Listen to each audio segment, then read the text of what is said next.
Going on, everybody? John Matrix here. Hope you're all having a wonderful day wherever you're at and whenever you're watching this. We're going to be jumping back into the SCP universe again with the Exploring series as our guide. Today we're checking out SCP-106, the Old Man. I don't know if it's this one that I've heard about. In SCP-5000 they talked about an old man who wandered around, and wherever he went natural disasters happened. I don't know if that's this one or a different one. If it is, cool, but that's the only thing I've heard about it. If it's not that one, then I have no idea what this one's about, and I guess we'll find out. So I don't really have any expectations about what this is, what we're going into. Links will be down below in the description to the original video here without my commentary and reaction, and to the Exploring series channel. Please do me a favor, click those links. If you enjoy this video of his, give it a like. If you enjoy the Exploring series content, please go over there and give him a stop. Man deserves support, makes a lot of great content. So please do me the favor going over there and doing that. We're doing this reaction live, as you can see, for my YouTube members. If you would like to come in and join our discussions that we have when we do these reactions live, we'd love to have you guys come in here, join in the discussions, give us your input, your 2 cents on what's going on, etc., etc. There is a join button down below the video, as well as a link in the description to the member benefits that I offer. See if any of those tiers have any interest to you, if you would like to take your support to the next level. If not, perfectly fine. I just appreciate you guys coming in here, checking out the videos, taking the time out of your busy days to do so. Thank you very much for doing that. So yeah, all that said and done, shameless plugs done. Let's go ahead and check out this video. Again, this is SCP-106, the Old Man. Take a look. SCP-106. Yikes. The Old Man. That's quite the phonogenic smile there. Horror is a lot of things to a lot of people. For some, it's a parking lot at night, or a dark forest, or walking into a spider web. For others, it's... Bro, living down here in Florida, that's like the worst thing, man. You go out to do something at night and you walk into spider webs all the time, dude. I can't stand like going outside out the front of my door to go something like, if I forgot to get the mail or something early in the day and I go walk out to check and see, you know, the mail, you'd spider web right in my face, dude. That's the worst thing. That's the worst thing. And then for the rest of the night, you feel like you got spider webs over you or something's crawling on you. Yeah. It's clowns, or heights, or public speaking. For many, though, horror is simply something utterly horrific. Which brings us to SCP-106. There are, yeah. 106 is another classic SCP whose continued popularity has put it at the forefront of the SCP universe. Much like SCP-096, SCP-173, SCP-076, and others, 106 is another inhuman monster with no regard for human life that can't seem to be killed.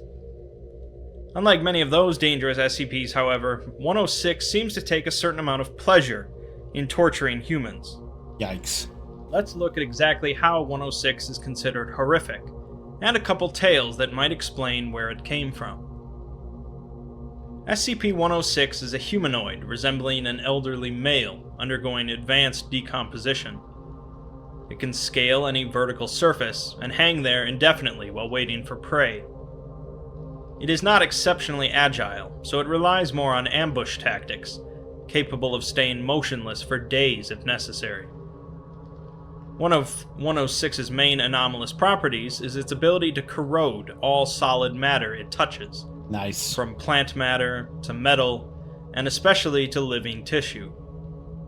This effect will continue for 6 hours after 106 removes its touch. This corrosion appears as rusting, rotting, and cracking, and also causes a black, mucus-like substance to coat the object. Similar to... Is this guy like one of Nurgle's demons that just like decays everything? To the substance covering 106 itself. 106's second main anomalous property is its ability to pass through solid matter, which leaves behind a patch of corrosive mucus. Interesting. This ability seems to be connected to 106's capability of entering a pocket dimension. That is, a small alternative dimension created and controlled by 106. This pocket dimension seems to be comprised mostly of halls and rooms, and serves as a hunting ground for 106. Does he literally transport you into like the Scooby-Doo scenes where they're just going in and out of like different doors, you know? Is that literally like what this guy does?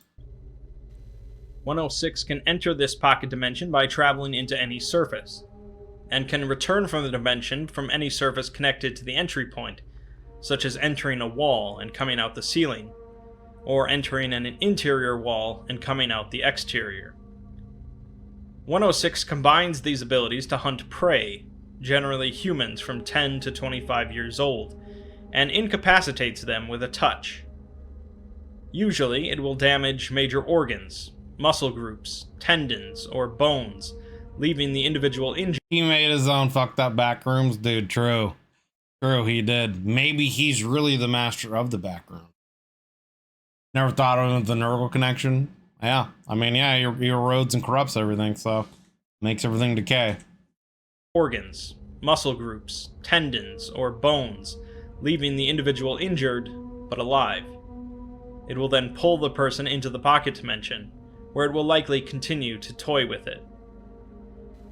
As you can imagine, containment of 106 is a little tricky, as it can corrode anything it touches and walk through walls. It has been found that for some reason it has an aversion to lead, leading to the use of lead-lined steel in its containment unit. This containment unit is then surrounded by 40 layers of more lead-lined steel. Maybe the old man's Beck. You know, maybe he got maybe he went into the back rooms and got corrupted and turned into this. Each spaced apart from one another, and the entire thing is suspended off the ground. The secondary containment area consists of 16 spherical cells filled with different liquids, and a randomized assembly of surfaces and supports. It seems that 106 becomes confused when faced with complex and/or random assemblies of structures. Bro, don't you hate that? You feel like you're going to sneeze, and you just as you're about to sneeze, your body's like, nah, just kidding.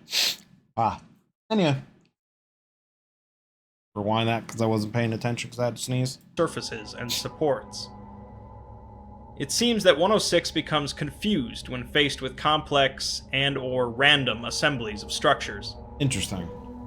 Additionally, the secondary containment area is fitted with light systems capable of automatically flooding the area in extremely bright light, which 106 also has an aversion to. Although these measures don't completely contain 106, they have worked to cut down on the overall number of containment breaches. So basically go to sleep with bright lights on and you're fine. The entire containment area is under constant 24-hour human surveillance, and any corrosion effect seen within 200 meters of 106's containment cell is cause for alarm. 106 does tend to break containment fairly often, however, occasionally lying in feigned dormancy for months at a time to lull staff into assumed security.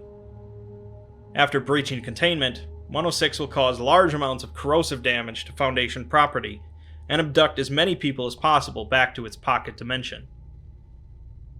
Upon a breach, Foundation staff will repair the containment area as quickly as possible, and then bring in a human in the 10 to 25 age bracket, typically a D class. How are you gonna find a D class that's like 10 years old, man? Right? I mean, what child has done something so bad you're gonna make him a D class?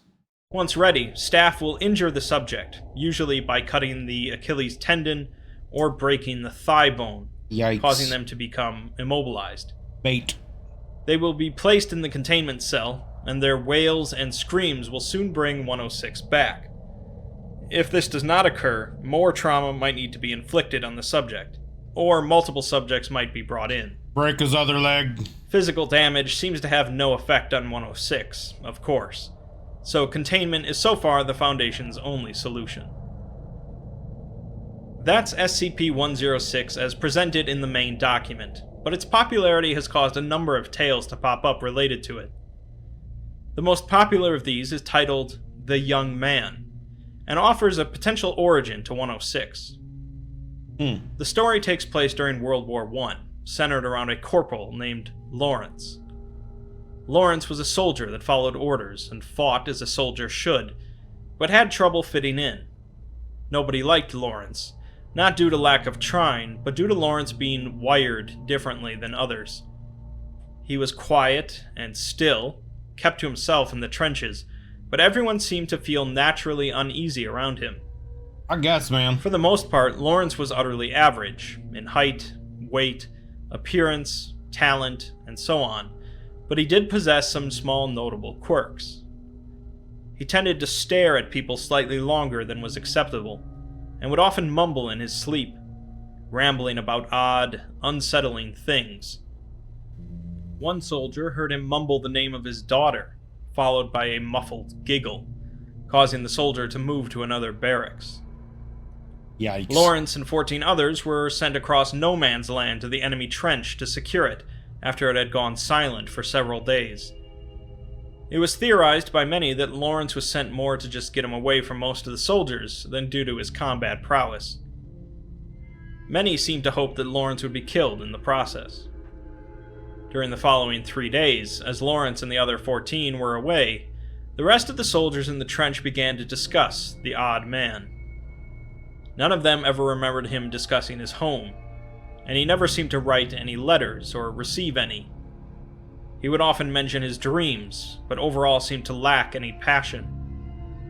Questions about Lawrence floated up to the higher commands, as no one was able to actually find his station orders, or really any paperwork whatsoever about him. He'd come with a reinforcement squad from France, but none of the other reinforcements had seen him before, as they were a group of a number of different squads brought together. Interesting. Nearly every man who shared a bunkhouse with him had gotten trench foot, and he seemed to leave behind a musty and sickly sweet smell.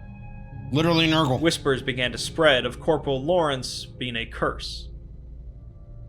Regardless, Lawrence and the other soldiers crossed no man's land and made it to the German trench, only to discover it empty and silent. The trench was completely devoid of life, even insects and rodents were absent. They did discover a sticky slime that seemed to have pooled into every divot and crack. Disgusting. Overall, the trench was in ruins, with nothing living or dead found, So he'd already until gone one of over the there and killed soldiers him. discovered the remnants of a human body. The flesh had somehow been smeared across the entire floor of a barracks, rotten bones sticking out at random angles, and the skull was resting on a bunk bed with 10 fingertip bones crammed into the eye sockets. More remains were soon found, a ring of hands with the fingers interlaced, 2 men in a tunnel with leathery skin, thin as mummies, covered in an oily black scum. The latrines were overflowing with excrement and organs, the surface dotted with thousands of eyeballs. Disgusting. By this point, many of the men were loudly discussing retreating from this nightmare, but Corporal Lawrence was still rummaging around when he discovered a hole. It seemed to be the entrance to a natural cavern, and a private watched as Lawrence peered in before sliding in head first. The private rushed over to assist, but could see nothing in the inky blackness of the hole. He heard rustles of movement and the sound of liquid shifting, followed by a repulsive stench that sent the private retching. The rest of the soldiers came over, and soon Lawrence returned from the hole, pale and shivering, covered in a tarry black ooze. He began vomiting out more of the same black slime, shuddering and shaking constantly. Once he finally stopped, the soldiers grabbed him and quickly retreated from the trench, half dragging Lawrence with them. When they made it back to the other trench, they collapsed in a gasping, sobbing pile. The coherent ones were debriefed, and the strange sights were dismissed as battle fatigue and strange gas weapon tests. Interesting. Lawrence said little of his time in the hole. So, yeah, it sounds like this guy might have been fucked up to begin with. It's interesting that he came from, I guess, supposedly a French reinforcement squad, but they didn't even know where he was, where he came from. They have no recollection where he came from. So if he wasn't originally this SCP, then what was it that, I mean, maybe there's multiples of him, because obviously someone and something did some freaky shit to those Germans over there in that trench, right? And then left an opening, and Lawrence went in there and fell into it, and then like seems to have been converted. So maybe there's more than one of this old man SCP, and this like tar substance thing or whatever opens up for certain people of like the serial killer kind of nature, maybe, and they fall in, and if they fall in, they can get corrupted and turned by it. I don't know. I'm just kind of spitballing here because, like, obviously, again, something happened to those German soldiers over there, seemingly not by Lawrence, seemingly not by this guy. I don't know. Anyway, let's continue. Saying that he fell into an underground pool, or buried latrine, struggled for a bit, and climbed out. He was told not to discuss the events, and oddly seemed in better spirits than he was before. Lawrence became more talkative, rambling about the joys of confined spaces, and of creation and destruction. A constant smile spread across his face, and the other soldiers wished for the old Corporal Lawrence to come back. One private told a friend that he had awoken one night to find Lawrence standing over him, his eyes gleaming. They found the private the next day, caught in some barbed wire, his intestines spread around him in every direction. Jesus. A few days later, a wasting sickness came upon the soldiers in the trench, eating their flesh like acid and causing it to become oozing and blackened. Many died from the sickness, and Lawrence was sent to a hospital, although he was later transferred to a mental ward after assaulting a nurse, resulting in her losing 3 fingers and the vision in her right eye. Lawrence would quietly rant to other patients about endless halls, pursuits in the dark, and flesh laid out like pages in a book. His behavior became increasingly unstable and unsettling, and would occasionally vanish entirely from the ward, only to return several hours later with no explanation. The strange wasting sickness that consumed his trench followed him wherever he went, and although numerous attempts were made to transfer Lawrence, no paperwork could ever be found about the man. One November night, however, Lawrence and 18 men disappeared between a 5-minute nurse rotation. The room reeked of rust, oil, mold, and sweet rot, with thick swaths of black ooze covering the floor, beds, and walls. A spiral of human teeth was found under a bed, with the total number accounting for every missing person except one. The corporal was never seen again after that, nor were the other patients, and the incident was forgotten amidst the countless horrors of war. Stories emerged, however, of strange deaths, disappearing men later found broken and twisted, and of a strange dark figure stalking the towns of Europe. So, that's one possible explanation for where 106 came from. And even though part of the appeal of the SCP universe is the inherent mystery of the anomalies, Right. some may appreciate a backstory. Even within this backstory, though, there are still some questions to be had. Right. I mean, like the fact that this had already happened to Germans before Lawrence got over there, fell into the hole. So that kind of gives the indication that maybe there's more than one of these creatures, that maybe something else. Like he's maybe just like one form of whatever these creatures are, something like that. As it doesn't completely answer what happened to Corporal Lawrence. Was it some sort of singular alien entity that took over Lawrence and made him into 106? Or was it simply exposure to an unknown substance? And there could be potentially numerous 106s in existence. Right. Like everything else, feel free to ignore this, or any other tale about 106, if it doesn't suit your fancy. Another potential explanation for 106 comes from the tale Until Death. I won't go into as much detail about this one, and really this tale is only effective if you're already familiar with SCP-3001, Red Reality. The tale focuses on an older female researcher working late at night, alone in a Foundation facility. She hears a noise in the corner of the room and gets up to inspect it, when suddenly the lights go out, leaving her in darkness. She turns on her phone's flashlight and looks back at her desk to find a bloody human kidney resting on her papers. The noise she heard becomes thicker somehow, and she sees a black smear across a wall, the paint and plaster corroding away. She walked towards the wall, and a hand shot out and grabbed her arm. Why would you do that? Why would you walk towards the wall? Like, when you see something like that happening, you don't walk towards it. Like, you leave to go find other people and then maybe come and investigate when there's a group of you, right? Like, you don't do it by yourself. The black slime melting through her lab coat. SCP-106 emerges from the wall, decrepit and rotten, and begins walking towards her, grinning. Black foulness dripped off of him, and the researcher ran out of the lab towards the night guard. As she met up with him, 106 came into sight, still following her. The guard fired 3 shots at 106, causing it to stop and fall to the ground, sinking through the floor.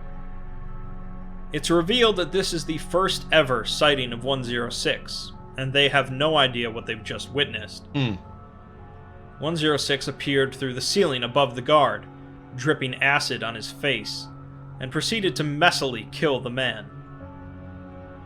The researcher had twisted her ankle and slowly limped away into the guard station. As she entered, however, she fell into the melting floor, her skin burning away due to the black ooze. She fully descended into the blackness, and she stopped feeling any pain. She was in a room she didn't recognize, and saw a dilapidated hallway in front of her, realizing that she was in some sort of alternate dimension. Optimistic that she could find a way out, she limped around, eventually opening a door and walking into her old apartment. Since this building had apparently been torn down 20 years ago, she was quite confused. Yeah. Everything seemed to be in place as it was, but when she went to open a closet, a pile of dismembered corpses fell out on top of her. Disgusting. After flailing and gagging, she got out of the mess and recognized one of the faces as the night guards. 106 emerged from the back of the closet, and she began running again, now realizing that this was some sort of twisted version of the facility she worked in. I'm waiting to hear how this ties into the Red Reality. She made her way back to the guard room where she had first entered this dimension, hoping that there was a similar way out, as 106 continued to chase her. Just barely, she makes it into the guard room and sinks through the same floor, re-emerging in the real facility. She hits the alarm button, but 106 is stopped right behind her. She realizes that this entity has taken the night guard's throat and put it into its own throat, causing a growling sound. The growling sound builds in intensity, becoming a word. Red. This is followed by 2 more words, which are both Anna. Ah, that's the tie-in. So I guess it's saying that he is the guy that went into this Red Reality became 016. The realization slammed into her, and 106 took 2 steps towards her, holding up its hand where the ring had been. She was frozen, unable to move or think, and 106 finally reached out to touch her cheek. The flesh began dripping from her face, and 106 leaned in to kiss her, melting and fusing her face to his. She screamed, but it was useless as her tongue had also melted, and her throat was filled with molten muscle. Disgusting. The 2 sunk through the floor together, locked in a final embrace. This tale is both a backstory to SCP-106, as well as an epilogue to SCP-3001. Interesting. Showing that Robert Scranton did manage to make it out of the Red Reality, but no longer as a human. But not as himself, yeah. If I can speak personally, although I acknowledge the creativeness of the tale, I don't particularly care for it as an ending to Scranton's story. There are plenty that disagree with me, of course, and it's a popular alternative backstory for 106. Whatever you care to think of 106's origins, the Old Man is certainly one of the more horrific entities on the SCP Wiki, at least as far as body horror is concerned. It's not everyone's favorite, and of course shows some of the signs of an early SCP, but we can all agree we'd rather not meet him in a dark alley. Not really, no. Interesting. Okay. Let's see what the quote is here at the end. I'd like to here again state that 106 is not, as is commonly believed, a basic predator on par with an advanced shark. SCP-106 is a sentient being, albeit a totally alien one. SCP-106 appears to be aware of several things beyond the scope of pure instinct and genetic memory. SCP-106 consistently breaches at moments where recovery and containment are most difficult. Fox may see his way out of the trap, but only a man will wait for his captors to look away to escape. Dr. Alec on sentience and contained humanoids. Interesting. I don't know. It definitely has a very kind of like slasher horror kind of feel to it, like a Freddy or a Jason almost kind of thing. That kind of a story to it, which I like. I could easily see again, you know, this being turned into a horror movie, or this could originally have been a horror movie in that same kind of like slasher genre, but with the sci-fi monster twist to it. The idea that this is Dr. Scranton from the Red Reality is an interesting backstory to it. It could have been that, and that he was trying to get to Anna, you know, because that's his wife that he remembers, and the weird thing though is, why would he be killing people and all that kind of stuff, unless he just went insane from being in there, you know what I mean? But it is an interesting idea that that's who he and what he became. I kind of like the idea more of the World War I story. It again kind of opens up to the idea that there potentially are more 106s out there. There's more than one. Potentially, you know, people of a certain kind of mindset, like what Lawrence had. Potentially, I guess, serial killer-esque mindsets, personalities, whatever you want to call it, could potentially be brought into whatever it is, you know, this alternate dimension where he fell into and was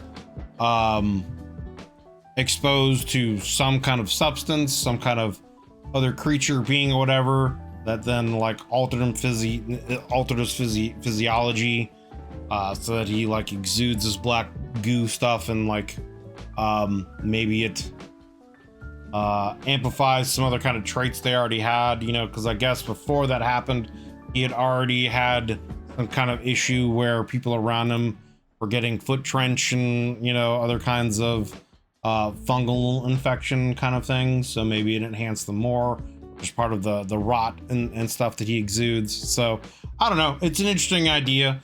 Because obviously something else was there before him that wiped out the Germans, that had some other kind of properties or whatever to it. And then he just happened to fall down that hole and got converted, and then, yeah. So, interesting idea, an interesting story. Like I said, I could very easily see this being turned into some kind of horror slasher sci-fi movie. So, but yeah, that was SCP-106, The Old Man by the Exploring series. Links will be down below in the description to the original video and channel. If you like the original video of his, please go over there and click that link, give it a like. If you like his content, give the man a sub. He makes a lot of great content for the SCP universe as well as others. We're doing this one live for the YouTube members. As you can see, we would love to have you guys come in here and hang out and join in the discussions. etc., etc. As we're doing these live, if you would like to do that, as well as get some other benefits, there is a join button down below the video, as well as a link in the description. Check those out, see if any of the membership benefits have any interest to you. If you decide you want to take your support to the next level, any kind of monetary support obviously goes to me being able to concentrate on doing this more. So it would be the dream to be able to do this as a living. But regardless, I just appreciate you guys coming in and hanging out, watching the video, taking the time out of your busy days to do so. So thank you very much for watching this video. If you enjoyed it, consider leaving a like and a sub, as it helps me, it helps the channel grow. And yeah, thank you very much. Hope you're having a wonderful day. See you on the next one.